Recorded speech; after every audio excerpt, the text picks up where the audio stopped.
नमस्कार दोस्तों, मैं डॉक्टर भावेश। आज के वीडियो में अपन बात करने वाले हैं फाइलेरियसिस। फाइलेरियसिस या हाथी पाँव जैसे हम बोलते हैं।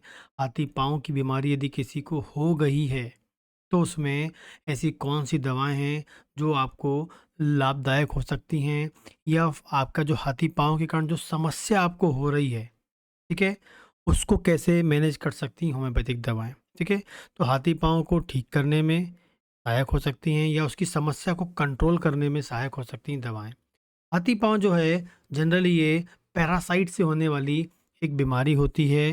पैरासाइट जो होता है वो एक व्यक्ति से दूसरे व्यक्ति में मच्छर के काटने से ही फैलता है। बहुत ही इम्पोर्टेंटली आपको याद रखना है, हाथी पाँव का जो पैरासाइट है वो मच्छर एक जिसको हाथी पाँव रोग है वहाँ पर जाएगा, मच्छर काटेगा और पैरासाइट को लेगा, और वो मच्छर जो है फिर दूसरे स्वस्थ व्यक्ति को काटेगा और वहाँ पर फाइलेरिया के पैरासाइट को छोड़ देगा, ठीक है?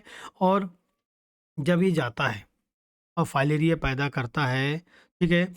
हो सकता है मैक्सिमम जो केस है वो डायग्नोस्ड होते हैं, आपको पहले से पता है।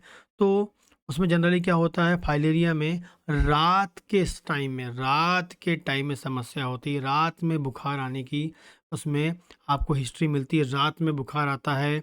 इसके अलावा जो आपके लिम्फ नोड्स होती हैं, ठीक है? उसमें सूजन आपकी आ जाती है। इसके अलावा जिस भाग में फाइलेरिया की समस्या है या जिस भाग के लिम्फ नोड्स इनलार्ज हैं, वहाँ पर आपको दर्द मिलेगा, वहाँ पर सूजन मिलेगा, वहाँ आपको जलन मिल सकती है। इसके अलावा आपकी स्किन में लाल-लाल चकत्ते या लाल-लालपन आपको मिल सकता है, ठीक है? इसके अलावा क्या होता है, जो फाइलेरिया होता है, ये इसके साथ-साथ यदि क्या लंबा समय से फाइलेरिया किसी को है या वो कंट्रोल नहीं हो पाया है, वो फैल रहा है, तो कई बार वो आपके पैरों से लेकर आपके स्क्रोटम में पहुँच जाता है। फीमेल में हो तो ब्रेस्ट में हो सकता है, मेल के में भी वहाँ आपको मिल सकता है, और आपके हाथों में आपको ये मिल सकता है, ठीक है? तो इस प्रकार की कुछ समस्याएँ होती हैं, लेकिन इसे ठीक करने के में या मतलब इसको मैनेज करने के लिए आप दवाएँ तो ले रहे होंगे। हो सकता है आप दवाई ले रहे होंगे, ट्रीटमेंट खा भी रहे होंगे, और कई लोग ट्रीटमेंट बंद भी कर दिए कि भाई कुछ नहीं हो रहा है, अब छोड़ दिए। तो आप इन दवाओं के बारे में सोचें होम्योपैथी की, इनको कुछ टाइम तक लेंगे तो वो आपको फ़ायदेमंद होंगी। पहली दवा है हाइड्रोकोटाइल, बहुत ही इफ़ेक्टिव दवा है जिसमें लिम्फ नोड्स में सूजन, लिम्फ नोड्स में ब्लॉकेज मिल जाए, लिम्फ नोड बहुत अधिक साइज़ बढ़ जाए, उसमें दर्द हो रहा है, ठीक है? साथ में जो स्किन है वो मोटी पड़ जाती है। स्किन में जो मोटापन आ गया है और साथ में लिम्फ नोड में सूजन हो, मोस्ट इम्पोर्टेंट स्किन में मोटापन आपको मिल रहा हो, साथ में लिम्फ नोड में सूजन हो, तो हाइड्रोकोटाइल बहुत इफ़ेक्टिवली काम करती है। मदर टिंचर के फॉर्म में आप लें तो अच्छा है। 5 से 10 बूँद आप ले सकते हैं, सुबह-शाम ले सकते हैं, आधा कप पानी में ले सकते हैं, लाभदायक हो सकती है। दूसरी है साइलिसिया।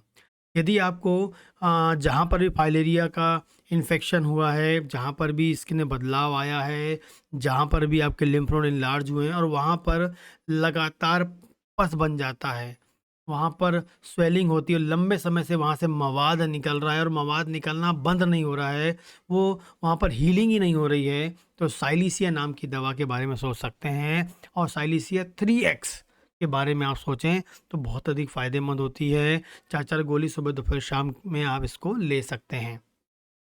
आगे बात करते हैं ग्रेफ़ाइटिस। ग्रेफ़ाइटिस भी बहुत इफ़ेक्टिव दवा है, जिसमें आपकी लिम्फ नोड्स में स्वेलिंग है, हाथी पाँव रोग हो गया है, और जहाँ पर भी स्किन में समस्या है, वहाँ पर आपको ऐसा वो स्किन मोटी हो गई है, थिक हो गई है, और वहाँ से कुछ डिस्चार्ज भी यदि निकल रहा है, ख़ासकर डिस्चार्ज निकलने वाली आपको याद रखना है, या लिम्फ नोड से एकदम पानी जैसे डिस्चार्ज निकलता है, ठीक है?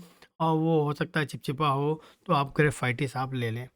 एंड लास्ट हम बात करेंगे थूजा, जो है बहुत ही फ़ायदेमंद है। ख़ासकर हम बात करेंगे लंबे समय से, बहुत लंबे समय से आपके जो स्किन है और लिम्फ लिम्फ नोड से उसमें से ऐसी गांठें टाइप की बन गई हों, हार्ड हो गई हो, स्किन बिल्कुल हार्ड हो गई हो, लिम्फ नोड बिल्कुल हार्ड पड़ गए हों सूजन के कारण, ये ठीक है, ऐसा लग रहा है कि अंदर कोई गांठ बन गई हो, वैसी कुछ समस्या लगती हो आपको लिम्फ नोड्स में या स्किन में, हाथी पाँव रोग वाले पेशेंट में, तो थूजा नाम की दवा के बारे में आप सोच सकते हैं।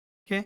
तो आपका जो भी ट्रीटमेंट चल रहा है वो आप लेते रहें और साथ में इन दवाओं का सेवन करते हैं तो आपको थोड़ा लाभ मिल सकता है, समस्या कम हो सकती है और हो सकता है कि आपका जो बीमारी है वो मैनेज बनी रहे और ठीक होने की ओर भी जा सकती है। लेकिन दवाएँ आपको रेगुलर कुछ टाइम तक लेना चाहिए, तब फ़ायदा मिलता है। जब भी दवा लें, अच्छी कंपनी की लें ताकि रिज़ल्ट आपको अच्छा मिल सके। नमस्कार।